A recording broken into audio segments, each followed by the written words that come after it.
Verdugo, Ángel, buenos días. Muy buenos días, Pascal, buenos días a quienes nos escuchan en este momento. Pues inevitable es tener que hacer un comentario en torno a lo que le está sucediendo a la señora Rosario Robles Berlanga. No me voy a meter yo en las cosas porque soy parcial en este tipo de situaciones. Entonces, para mí, cuando veo a alguien que es detenida y enviada a prisión, estoy hablando de cosas políticas, por supuesto, no estoy hablando de delincuencia común, un asesino, etcétera. Tiendo a ser parcial porque en los noticiarios de hoy se ha mencionado esta actitud que adoptó el Ministerio Público en un momento burlándose de la señora. El juez. No, es que también el juez. Bueno, lo que me dijo Julio Hernández Barros, el abogado de Rosario, es que el MP tuvo un comportamiento. Bueno, parece digno, que hay pero... un reportero ahí Ajá. donde habla de que dijo por fin, porque ella ha manejado eso de que vino a dar la cara, entonces el comentario de este Ministerio Público fue, por fin después de tantos años que a los mexicanos nos estuviste viendo la cara. Y el caso del juez, encontré esta joyita donde él es el que menciona al presidente Peña y a José Antonio Meade, más no la indiciada, vamos a decir, o la presunta. Alguien mencionó ahí el concepto de juez de consigna, refiriéndose al juez que está conociendo la causa. Los jueces de consigna en México no son algo nuevo. A mí me tocó enfrentar a uno de ellos, muy famoso, el 68, Eduardo Ferrer MacGregor, era el juez de consigna. Todos los procesos políticos prácticamente le llegaban ahí. Es decir, ¿qué podría yo decir en torno a esto? Sujeto al desenvolvimiento normal o anormal que tenga este proceso, diré lo siguiente. Las cosas han cambiado un poco en relación con hace 50 años. Pero se sigue conservando algo, Pascal, que valdría la pena que todos los que involucrados están y están haciendo leña del árbol caído, recordaran nada más una cosa. Los victimarios de hoy podrían ser los corderos que serían sacrificados mañana. En esto de la política, ahorita estás, mañana no estás. De tal manera, pues, que una de las cosas... a Pablo Chapa Besanilla. Efectivamente. Y entre otros, ¿verdad? Entonces, yo creo que valdría la pena que estos que hoy se burlan desde la posición de poder y haciéndose eco quizá para quedar bien con el poderoso, recordaran que los victimarios de hoy podrían ser el cordero que se sacrifica mañana. Me tocó ver en Lecumberri muchos casos de esos. Entonces, valdría la pena, como dicen, que le bajaran 3 rayitas a eso, que cumplieran con lo que marca la ley. Muy bien.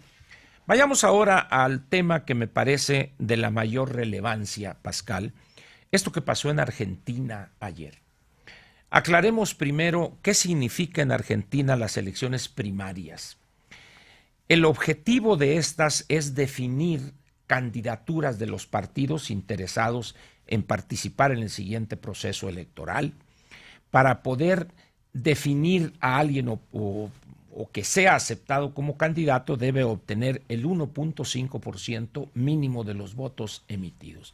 Recordemos que en Argentina votar es obligatorio por ley, excepto los menores de 18 años, allá pueden votar entre 16 y 18 años, pero es optativo, es opcional, y también creo que los mayores de 70 años es también opcional, de tal manera que la obligatoriedad es para las personas de un día después de 18 años y un día antes de 70. Un día antes de 70, esa es la obligación. Acudió el 70% a votar. Y cuando ya están definidos los candidatos, esta elección primaria pierde uno de sus objetivos, que era definir los candidatos. Muy bien. Pero se sustituye en la práctica aquella decisión de las candidaturas por un sondeo, un gran sondeo preelectoral. tiéndese a decir que el que gane o el que obtenga un porcentaje mayor será el próximo presidente de la República Argentina, pero no necesariamente.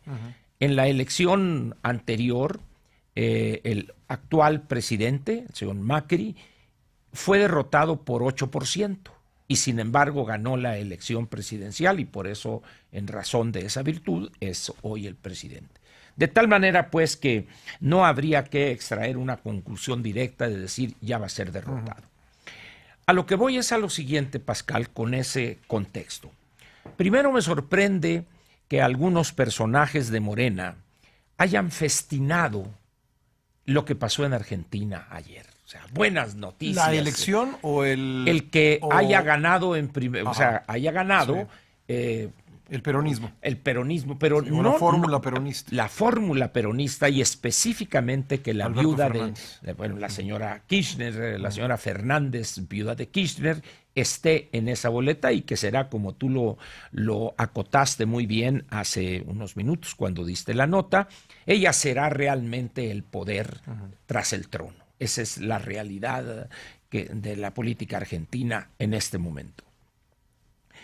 Yo la pregunta que me hago, ¿cómo es posible que alguien que mantiene una posición de cierta relevancia, legisladora en este caso, que es persona informada, festine el que una de las personas artífices de la gran tragedia que dejaron los Kirchner, festine el regreso de eso, ¿no? Eso me parece inconcebible, pues, en alguien pues, que tiene acceso a información, etcétera. Pero esto, Pascal, no es raro en un país como México. Hoy tenemos a millones de mexicanos que están ilusionados con que vamos a regresar a aquellos años de los 60 o los 70 con el desarrollo estabilizador. No han leído lo más mínimo sobre este periodo que hemos convertido casi en un mito, cuando en realidad tiene una serie de aristas que valdría la pena algún día conocer o hablar para que se vea que no fue tal la bonanza o muchos de los problemas estructurales que se hacen evidentes años después se debe precisamente a políticas públicas de ese periodo llamado el desarrollo estabilizador. Pero cuando en México festinan el que haya una propuesta de gobierno del actual presidente en relación con ese periodo, con esas políticas, es preocupante, Pascal, porque dice uno, ¿a qué se debe? ¿Qué explica que personajes de la clase política en México hoy se vanaglorien, ahora sí, el cambio de régimen y vamos a tener esto? ¿No han leído la historia económica reciente de México en los últimos 50 o 60 años, por ejemplo? ¿En verdad piensan que es posible replicar un conjunto de políticas públicas aplicables por razones que algún día comentaremos en los años fines de los 50, los 60, parte de los 70, no se dan cuenta de la imposibilidad al ser México en aquellos años economía cerrada totalmente y hoy una economía abierta e incorporada a la globalidad? Sería imposible intentar o pensar siquiera en replicar aquel conjunto de políticas públicas. ¿Cómo entonces personas enteradas, sensatas, informadas, planteen eso y lo festinen cuando a escasos 8 meses y poquitos días de esta administración, las cifras todos los días, Pascal, nos dan un golpe en la cara?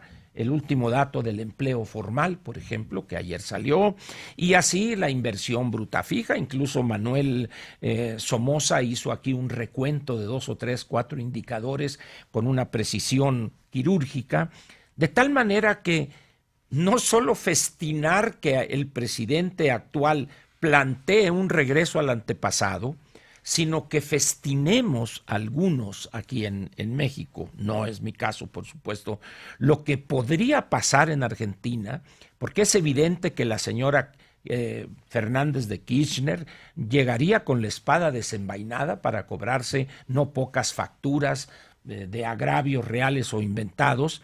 Y el artífice de ese desastre, el señor Kicillof, creo que anduvo aquí en México. Anduvo aquí, se tomó una foto con muchos legisladores. Con muchos legisladores, etcétera. Entonces dice uno, ¿cómo es posible? ¿A qué se debe? ¿Ignorancia de la historia económica de los dos países? ¿Oportunismo político ideológico? ¿Sinvergüenzada vil por estar quedando bien con el poderoso? ¿O una mezcla de todo eso? No lo sé, Pascal.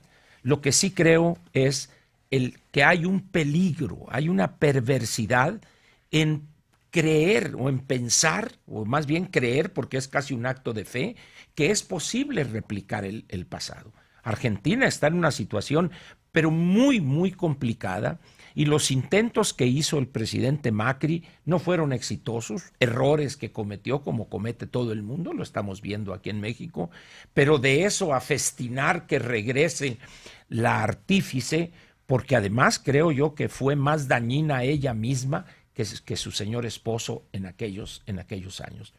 De tal manera, pues, que los signos ominosos, Pascal, para el futuro inmediato de este país no son muy halagadores. Creo que se ven nubes muy negras en el horizonte y lo peor es que en vez de voltear y tratar de casi jugándole al saorí y decir esas nubes traen esto, alguna cosa. No, volteamos hacia otro lado donde hay un pedacito donde se ve la claridad del sol y creemos que ese es todo el cielo que nos arropa. Y no es así. Las cosas, Pascal, por la visión que este gobierno está planteando y la gobernación que está poniendo en práctica, y lamento, al final, lo repito, que los jueces de consigna hayan regresado al sistema judicial mexicano. Gracias, Ángel. Nos vemos mañana.